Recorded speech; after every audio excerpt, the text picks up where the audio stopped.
Well, dear students, Assalamu alaikum. How are you all? Beta, as you all know that we have completed almost 3 lessons from our textbook, and when we talk about today's lesson, so I will say that we will do some grammar work and we will take a start from idioms and phrasal verbs. बेटा आपने इससे पहले 3 chapters जो हैं वो English के पढ़ लिए हैं, उसके सिनोनिम्स किया हम लोगों ने, टेक्स्ट को पढ़ा, उसकी एक्सरसाइज में क्वेश्चन आंसर्स जितने भी मौजूद थे वो सारे डिस्कस हुए। बेटा आज थोड़ा सा ग्रामर वर्क जो है वो भी अब साइमल्टेनियसली इन चीज़ों को भी हम साथ साथ लेकर चलेंगे। तो बेटे देखते हैं कि आज हम क्या करते हैं। इडियम्स, इडियम्स क्या है? Basically first of all we will have to define what are idioms, or you say what are phrasal verbs. So an idiom, basically an idiom is a group of words having a different meaning than that of the meaning of the individual words. We can say that it represents or it presents the metaphorical or figurative and non-literal meaning of that phrase. Idioms क्या है? Idioms है मुहावरे। बेटा देखते हैं कि मुहावरे आप उर्दू में भी पढ़ते हैं, मुहावरात से मुतल्लिका चैप्टर्स आपके पास उर्दू की ग्रामर में भी मौजूद हैं। और मुहावरे क्या होते हैं? मुहावरे जो होते हैं किसी ज़बान का हुस्न होते हैं। मुहावरे जो हैं वो किसी भी सूरत हाल को बेहतरीन अल्फाज में बेहतरीन तरीके से बयान करने की, तहरीर करने की, बयान करने की सलाहियत रखते हैं। हम जैसे कहते हैं ना, आसमान से गिरा खजूर में अटका, यानी एक मुसीबत से निकलना और दूसरी में उलझ जाना, जिसकी लाठी उसकी भैंस, या जो ताकतवर है वो जीत जाता है, अपनी हुक्मरानी से दूसरों को हाँकता है। बेटे उर्दू में जैसे आप इडियम्स पढ़ते हैं बिल्कुल वैसे ही इंग्लिश में भी इडियम्स हैं। आपने फर्स्ट ईयर में पढ़े थे जनाब पेयर ऑफ वर्ड्स, और पेयर ऑफ वर्ड्स जो थे वो बहरहाल इडियम से डिफरेंट थे। उसमें पेयर आपके सामने आता था वर्ड्स का और उसको आप उसके सेंटेंसेस जो है वो बनाते थे। इडियम्स जो है वो भी सेंटेंसेस की सूरत में आएंगे आपके पास, और इडियम्स जो है वो आपको पता है कि 10 मार्क्स के हैं। मैंने आपके साथ बहुत डिटेल में डिस्कस किया था पेपर पैटर्न, और उसमें ही आपको बताया था कि 10 नंबर के इडियम्स होंगे, हर इडियम 2 मार्क्स का है, और इडियम्स के सेंटेंस जो हैं वो आपको बनाना होंगे। पहले देखते हैं, एक दफ़ा बोर्ड पे निगाह डालते हैं ताकि अगर आप कुछ नोट डाउन करना चाहें तो वो भी साथ साथ देख सकें। बेटे क्या है? Our today's topic is idioms and phrasal verbs. Idioms, well बेटा an idiom is a group of words. An idiom is a group of words whose meaning is different from the meaning of the individual words. Like bad blood, it means anger, hostility, enmity. देखिए बेटे क्या है idiom? Group of words है, अल्फाज का एक मजमूआ है आपके सामने, और इसका मतलब जो है वो जो एक्चुअल वर्ड, इंडिविजुअल वर्ड्स जो आपको मीनिंग दे रहे हैं उससे इसका हिडन मीनिंग जो है, इसका इडियोमेटिक मीनिंग जो है वो डिफरेंट है। जैसे बैड ब्लड, बैड ब्लड का क्या मतलब? ख़राब खून, बुरा खून नहीं। बैड ब्लड इडियोमेटिकली यूज़ किया जाने वाला एक फ्रेज, इसका मतलब क्या होगा? It means anger, hostility, enmity, दुश्मनी को, अदावत को, रंजिश को कहा जाएगा। फिर अगेन हम देखते हैं, an idiom is a phrase or expression that typically presents a figurative or non literal meaning attach to that phrase. यानी ये क्या है? एक ऐसा फ्रेज है, एक ऐसा एक्सप्रेशन है जो कि हमें फिगरेटिव यानी मेटाफोरिकल उसमें मीनिंग मिल रहा है हमें, non literal, not actual meaning of the word. Non literal mean not the literary or actual meaning of that basic word. ठीक है जनाब? तो उसका जो आपको इडियोमेटिक जो सेंस मिल रहा है उस वर्ड्स का, उस फ्रेज का, जो आपको हिडन मीनिंग्स मिल रहे हैं, they are the real thing. ठीक है? तो बेटा नेक्स्ट देखते हैं, the word idiom is derived from the Greek word idios. तो ये वर्ड जो है इसका ओरिजिन क्या है? This word has been taken from a Greek word idios. Idios mean idioms. ठीक है बेटे? when it is converted into when this Greek word is converted into English, it stands for own. बेटे another thing is, idioms reflect the folk wisdom of the people of a place. So idiom definitely reflect the wisdom of the people of the place, and people have been using these words from many years, from years back. यानी लोग साल साल से इन idioms को इस्तेमाल करते आ रहे हैं, जो कि उनकी दानिशमंदी और अकल पर मबनी जो उनके अल्फाज हैं उस पर उसको कंप्राइज करते हैं। जी बेटा, idioms have been defined as the peculiar spirit of language. और क्या है ये? एक लैंग्वेज का हुस्न होती है, एक लैंग्वेज की खूबसूरती होती है। एक सबसे अच्छी बात यह है बेटे, आपको एक ट्रांसलेशन पैराग्राफ आता है 15 मार्क्स का, FSC पार्ट 2 के सिलेबस में शामिल है। एक अनसीन ट्रांसलेशन पैराग्राफ दिया जाएगा and that is to be converted into simple English. Simple English से बल्कि ये that is to be converted into English कहा जाए तो बेहतर है, क्योंकि अगर उस पैराग्राफ के हवाले से भी आपकी वोकैबुलरी जो है अगर मजबूत है, आप वोकैबुलरी और सेंटेंस स्ट्रक्चर पे आपका ग्रिप है, और इसके अलावा अगर इडियम्स आपके जहन में, इडियम्स जो है बड़े नायाब जुमले होते हैं, बड़े नायाब वर्ड्स होते हैं जो बड़ी खूबसूरती से आपके ख्यालात के इजहार के लिए इस्तेमाल में आते हैं। तो अगर आप इडियम्स, इडियोमेटिक लैंग्वेज जो है वो यूज़ करते हो ट्रांसलेशन में, तो वो भी आपके लिए बड़ा, वो ट्रांसलेशन पैराग्राफ जो है वो उसमें अच्छे नंबर आने के बहुत ज़्यादा चांसेस हो जाते हैं।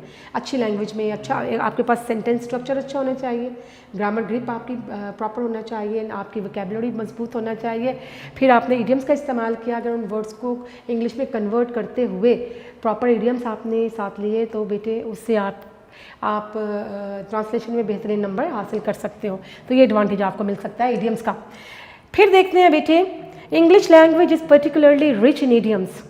देखिए, English language basically is rich in idioms.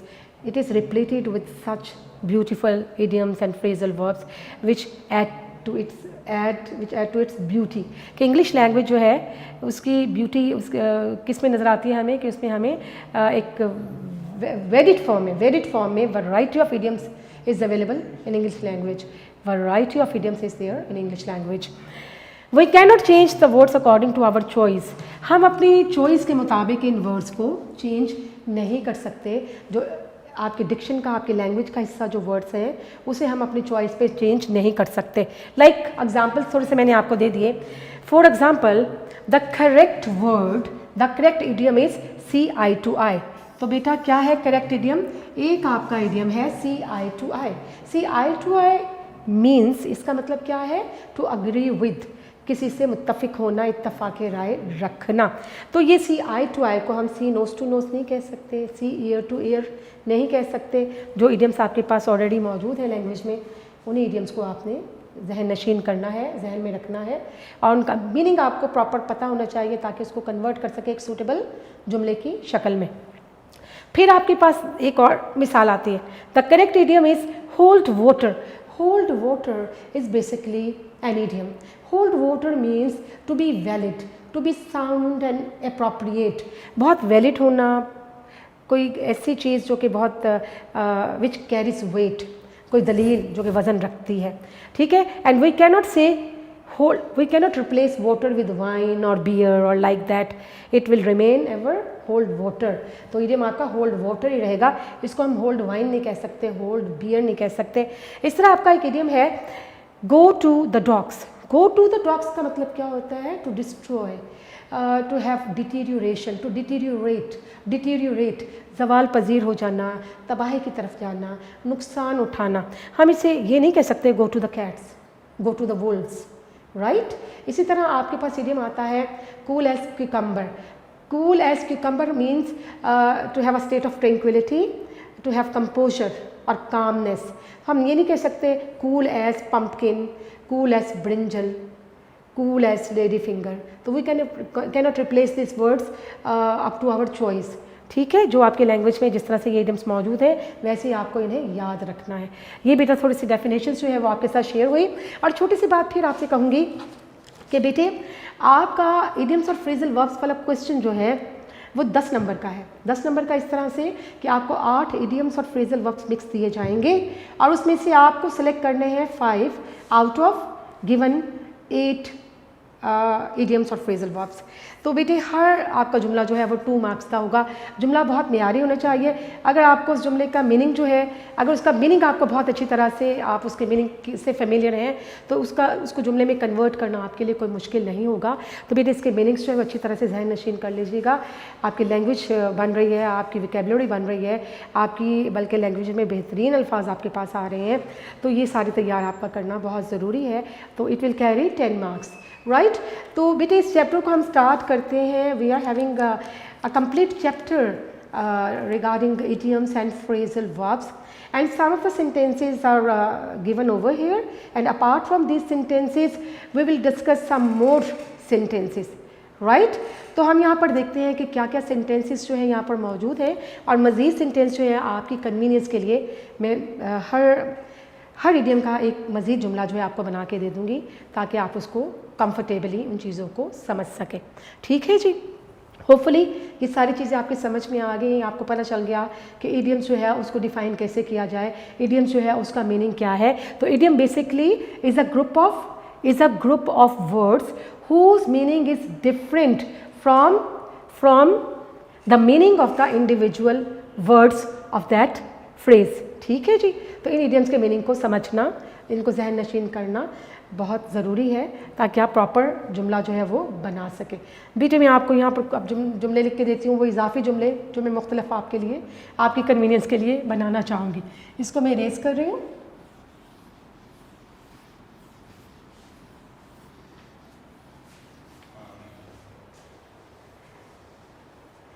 बेटे जो असाइनमेंट आपको रूटीन में जो भी असाइनमेंट आपको मिलती है, आप उसको रिवाइज़ कीजिएगा, उसको गो थ्रू कीजिएगा, ताकि आप एंड ऑफ द डे आपकी तैयारी जो है वो कंप्लीट हो, और आपने चीज़ों को अच्छी तरह से ग्रास्प किया हो, उसको अच्छी तरह से कॉम्प्रिहेंड किया हो, और आप पेपर में अच्छी कारकर्दगी का मुजाहिरा कर सकें। जी बेटे, your very first idiom is above board. तो I write it down here for your convenience, above board. It is, yes, above board. So what is meant by above board? Above board mean legitimate. It means honest. It also mean open. वाज़े होना अपने लेन then में, अपने कारोबार में, अपने लेन then में वाज़े होना। तो बेटे इसका सेंटेंस जो है हमारे पास जो बुक के अंदर मौजूद है वो इस तरह से है, he is open and above board in his dealings. He is open and above board in his dealing, कि वो अपने डीलिंग्स में, अपने कारोबार में, अपने लेन देन में बहुत ज़्यादा ऑनेस्ट है, बहुत ज़्यादा वाज़े है। ठीक है जी। इसका और जुमला जो है वो भी हम बना लेते हैं, ताकि आप जो है उसको भी देख लें।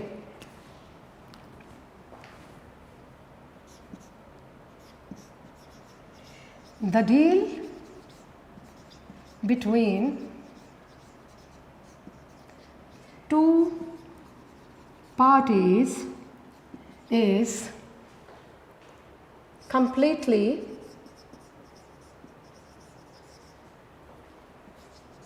open and above board, के दोनों पार्टीज़ के दरमियान जो डील चल रही है, जो डील लेन देन जो कारोबार हो रहा है वो बहुत ओपन है, बहुत वाज़े है और दयानतदारी पर मुश्तमिल है। जी एक जुमला आपको ये मिल गया। And your very next idiom is above all. I write it down here again, above all. Above all क्या है बेटे? Above all mean most of all. It also mean chiefly, mainly, यानी बुनियादी तौर पे सबसे बढ़कर, सबसे बढ़ के। तो हमारे पास इसमें जुमला मौजूद है, God has given us eyes to see, hands to work, feet to walk, and above all conscience to distinguish between right from wrong। कि अल्लाह ताला ने हमें आंखें दी हैं जनाब देखने के लिए, हाथ दिए हैं काम करने के लिए, पाँव दिए हैं चलने के लिए, और सबसे बढ़कर क्या है, हमें कॉन्शियस ज़मीर दिया है ताकि हम गलत और सही में इंतखाब कर सकें। तो हम यहाँ एक और जुमला बना लेते हैं इसका कि Mr Ahmad is a man of fine character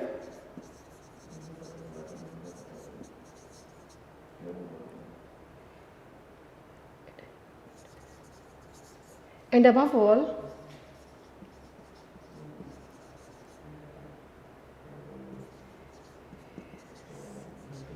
he is very religious.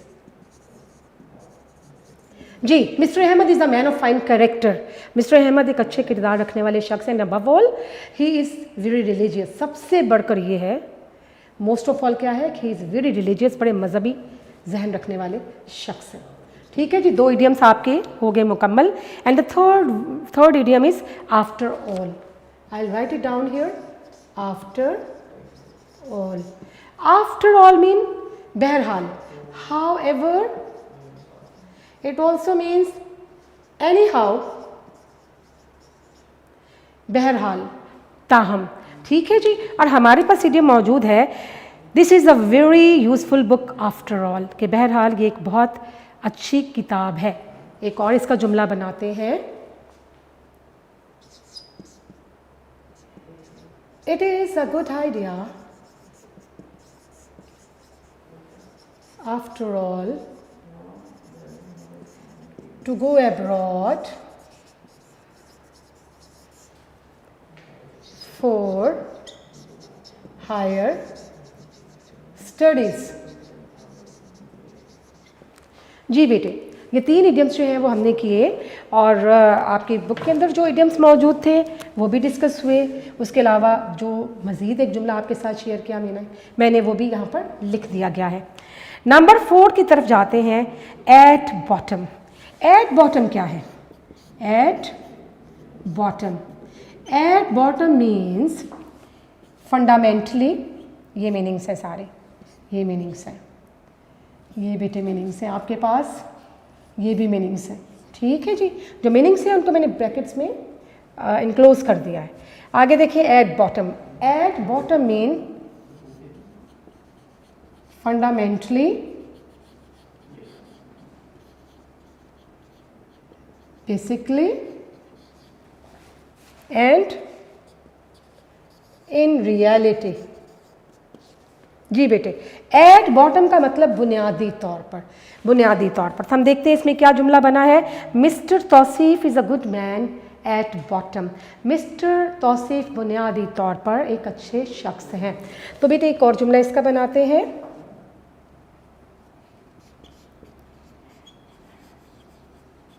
her grandmother left her property for charity।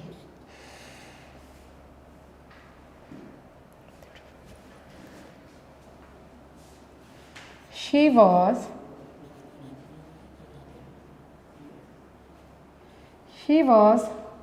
a nice, she was pure at heart, huh? She was pure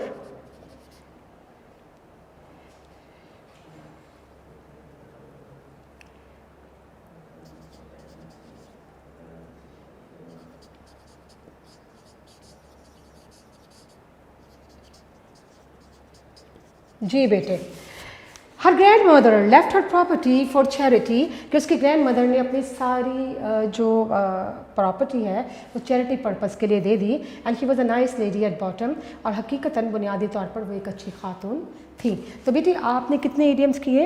आपने नंबर 1, 2, 3 एंड 4 इडियम्स हमने किए।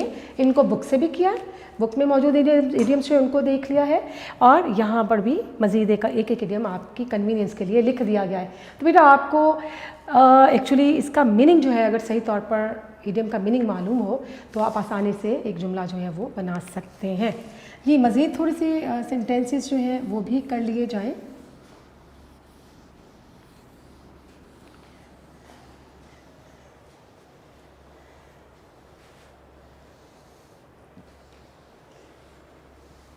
जी बेटे 3 तक हमने किए। अब हम देखते हैं number 4।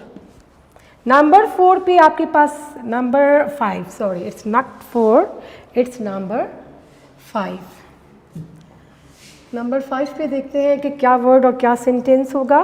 Number 5 is at one's fingers end. at one's fingers end. At one's finger end, इसका मतलब क्या होगा? It means at one's command or to be expert in, to be expert in, किसी चीज़ में एक्सपर्ट होना, कमांड होना, कोई चीज़ अज़बर आपकी फिंगर टिप्स पे होना, कोई चीज़ आपको अज़बर याद होना, फिंगर टिप्स पे होना। और यहाँ पर हम देखते हैं कि हमारे पास जुमला क्या मौजूद है, at one's fingers end, you should have all these things at your fingers ends, तुम्हें ये सारी चीज़ें अज़बर याद होना चाहिए। We can have other sentence like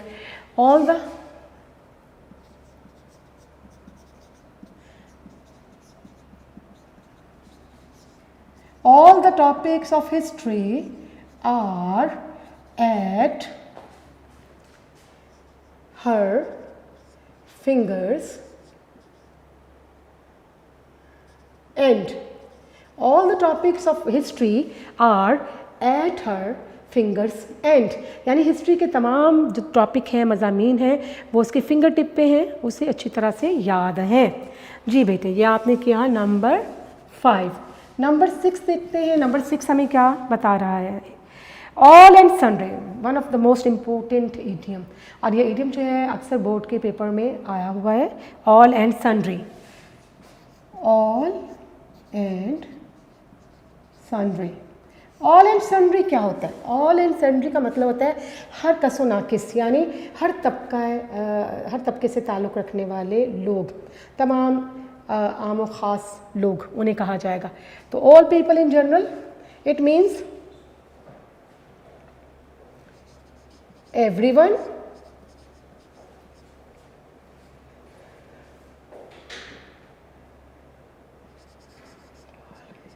all in general, without discrimination.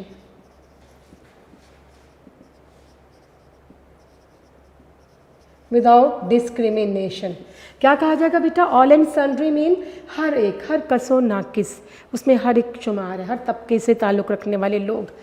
Everybody या एवरीवन विदाउट डिस्क्रिमिनेशन, या हम ये भी लिख सकते हैं कि एवरीवन विदाउट डिस्क्रिमिनेशन, हर एक किसी इम्तियाज़ के बग़ैर, सब लोग। ऑल इन जनरल कि अमूमी तौर पर बात की जाए तो उसमें तमाम लोग। तो बेटा ऑल एंड सन्ड्री का जुमला जो है वो क्या लिखा है यहाँ पर? They invited all and sundry from the village to the party, उन्होंने गाँव में मौजूद हर कसो नाकिस तमाम लोगों को, ऑल इन जनरल हर एक को, तमाम लोगों को अपनी दावत में मदऊ किया। हम इसको एक और जुमला लिख लेते हैं कि drinks and refreshments. Drinks and refreshments were served to all and sundry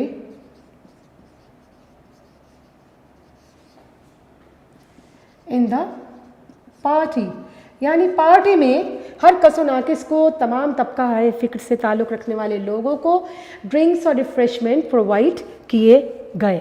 ji 6 idioms आपके हो गए। आगे चलते हैं number 7।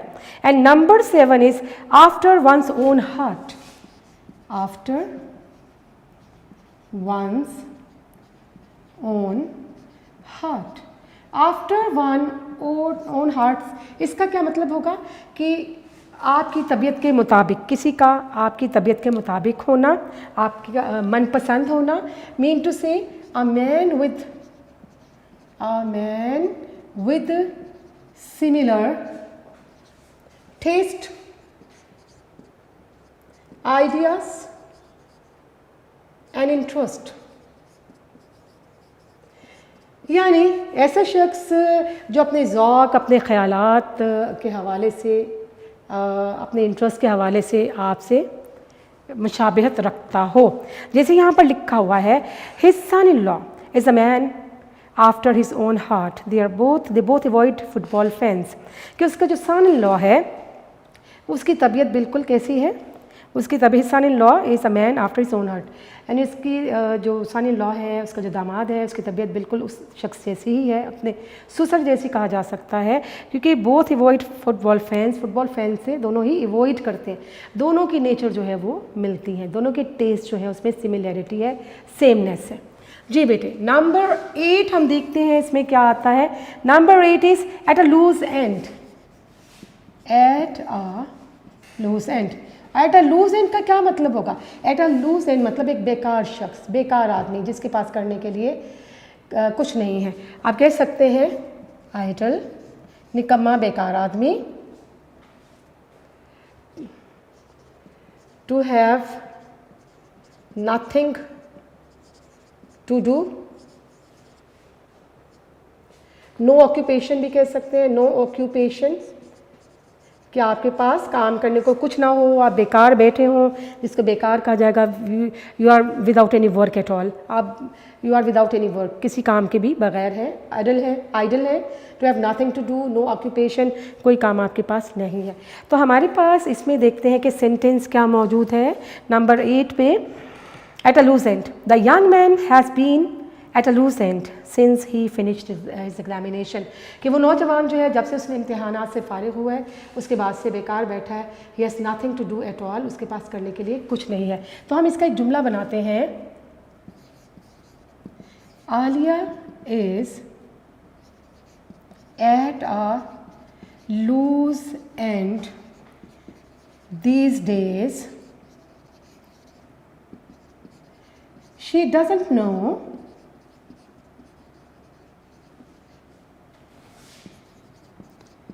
how to spend her time, कि आलिया जो है आजकल बिल्कुल बेकार है और उसके पास करने के लिए कुछ भी नहीं है, वो नहीं जानती कि अपना टाइम जो है कैसे पास किया जाए। जी बेटे, आपके कितने इडियम्स जो है वो कंप्लीट हो गए। हम लोगों ने 8 इडियम्स जो है आज पढ़ लिए। मज़ीद आगे की तरफ बढ़ते हैं। बेटे, ये सारे मीनिंग्स जो हैं, देखिए इडियम्स सिर्फ आप पढ़ के उसके मीनिंग नोट डाउन करके सेंटेंसेस लिख कर इसको इस चैप्टर को, इस पोर्शन को तैयार नहीं कर सकते। बेटे, आपने अपने डेली रूटीन में ये चीज़ शामिल रखना है कि रोज़ाना 10-12 इडियम्स याद करें और उसको चेक करें, उसके मीनिंग को समझें और उसको बार रिवाइज़ करने के बाद उसको लिख के देखें, अपने एक सेल्फ टेस्ट लें, और ताकि आपकी ये चीज़ जो है प्रिपेयर हो जाए। क्योंकि इडियम्स ज़ाहिर है ये क्या हैं, ये सारे वर्ड्स क्या हैं, ये सारे फ्रेजेस क्या हैं, इडियोमेटिक मीनिंग्स हैं इनके। तो इनको बहरहाल आपको जहन में बिठाना है, इन वर्ड्स को बिठाना है, क्योंकि आप बहुत से वर्ड्स ऐसे हैं जो कि आपके, बहुत से इडियम्स ऐसे हैं जो कि आपकी नज़रों से इससे पहले नहीं गुजरे हैं। तो लिहाजा बेटे उसको फोकस करना है, उसको कंसंट्रेट करना है, उसको अच्छे तरीके से तैयार करना है, ताकि आप कंफ्यूज ना हो, आप चीज़ों को मिक्स ना करें और बाद में आपको ये ना हो कि 200-300 इडियम्स पढ़ लिए हैं और याद नहीं किए, उसको रिवाइज़ नहीं किया, तो फिर उसको कैरी ऑन करना बेटे आपके लिए बहुत मुश्किल हो जाएगा। लिहाजा इसको साथ साथ प्रिपेयर करें। जी बेटे, नंबर 9 पे हम देखते हैं animal spirit. Number 9 is animal spirits. अच्छा, एनिमल स्पिरिट्स जो है ये इसका इडियोमेटिक मीनिंग क्या है, इसका मीनिंग क्या होगा? Animal spirits mean exuberant, cheerful. It's mean cheerful, exuberant. क्या मतलब कि बड़ा ही खुश मिजाज, जिंदा दिल, बहुत ही खुश मिजाजी दिखाना, खुश मिजाजी का, खुश दिली का मुजाहिरा।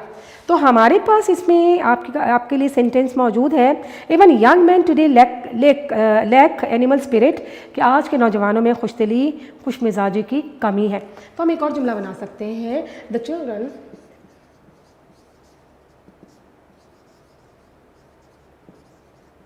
Children romped on the lawn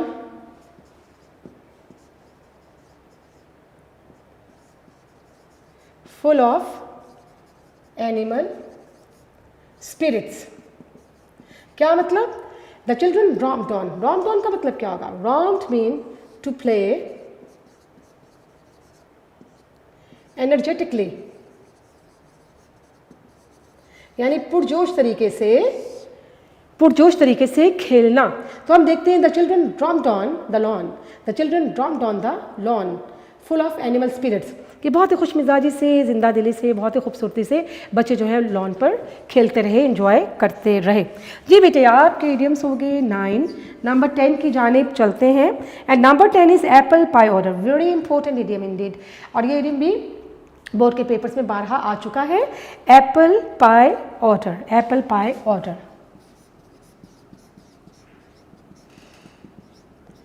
बेटे एप्पल पाई ऑर्डर जो है इसका मतलब क्या होगा? It means organised, well arranged in an order.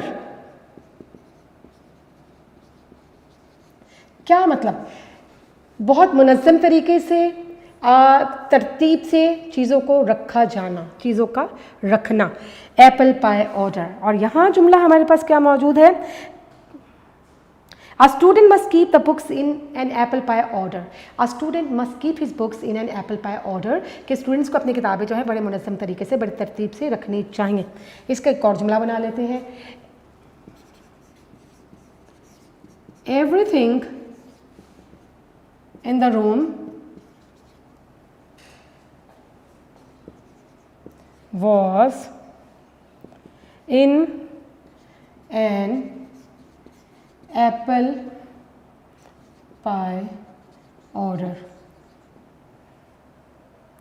Everything in the room was in an apple pie order, कि कमरे में मौजूद हर चीज़ जो थी वो तरतीब से, बहुत ही मुनज़्ज़म तरीके से, बहुत तरतीब से मौजूद थी, रखी गई थी। नंबर 11 देखते हैं बेटे। Number 11 is an apple of discord, an apple of discord. An apple of discord क्या है? It is again very important idiom, बहुत इंपॉर्टेंट इडियम है। एंड एप्पल ऑफ डिस्कॉर्ड का मतलब ये होगा cause of strife, cause of strife, root और core of quarrel, यानी झगड़े की वजह, वजह तनाज़ा कहा जा सकता है, झगड़े का सबब कहा जा सकता है, झगड़े की वजह कहा जा सकता है। An apple of discord, very important idiom है। हमारे पास जुमला क्या मौजूद है जी? An apple of discord, Kashmir is the apple of discord between Pakistan and India. Pakistan और इंडिया के दरमियान कश्मीर जो है वजह तनाज़ा है, मखासमत की, दुश्मनी की वजह है। तो हम एक और इसका जुमला बनाते हैं। द इंसेस्ट्रल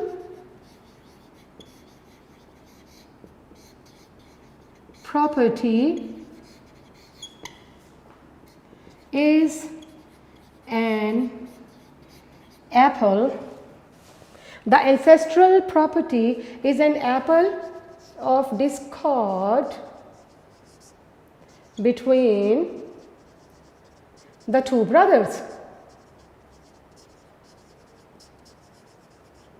क्या है बेटे? कि जो उनकी आबाई प्रॉपर्टी है, जायदाद है, वो दोनों भाइयों के दरमियान वजह तनाज़ा है, झगड़े का, मखासमत का सबब है। The ancestral property is an apple of discord between the two brothers. तो हमने कितने बेटे कर लिए इडियम्स? 11 इडियम्स कर लिए हैं। ये यकीनी तौर पे आपने ऊपर से ये सब लिख लिया होगा, बस मैं इतना ही इसको रिमूव करती हूँ ताकि आप मज़ीद जो है 1-2 हम इडियम्स और कर लें, वक्त का थोड़ा सा और फ़ायदा उठा लें। 15 इडियम्स तक तो लाजमी आज कंप्लीट करते हैं बेटे।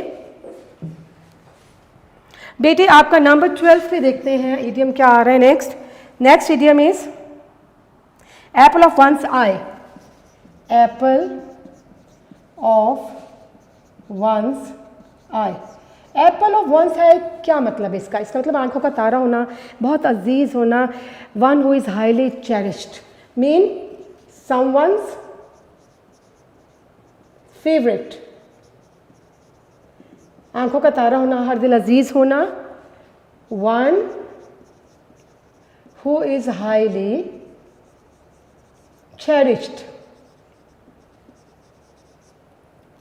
जी बेटा, हर दिल अजीज होना। जैसे इसमें जुमला आपके पास क्या मौजूद है? An only son is the apple of his parents eyes, कि अकलौता बेटा जो है वो अपने जो अकलौता बेटा होता है वो अपने पेरेंट्स की, अपने वालिदैन की आंखों का तारा होता है। मैं ये लिख देती हूँ एक और जुमला, being the only daughter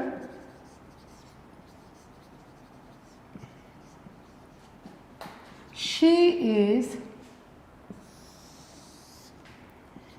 N apple of I of her parents. यानी मीन टू से कि अपने वालिदैन की इकलौती बेटी होने के सबब वो क्या है, उनके आंख का तारा है। जी बेटी आज इसको because time is about to end, तो आज हम इस असाइनमेंट को इतना ही लेके चलते हैं। इंशाल्लाह अब मज़ीद क्लास होगी ईडियम्स के हवाले से। मज़ीद क्लास में जब पढ़ा जाएगा तो मज़ीद ईडियम्स जो है वो मैं आपको करवाऊँगी, आपके साथ डिस्कस करूँगी। इसको रिवाइज़ ज़रूर कीजिएगा।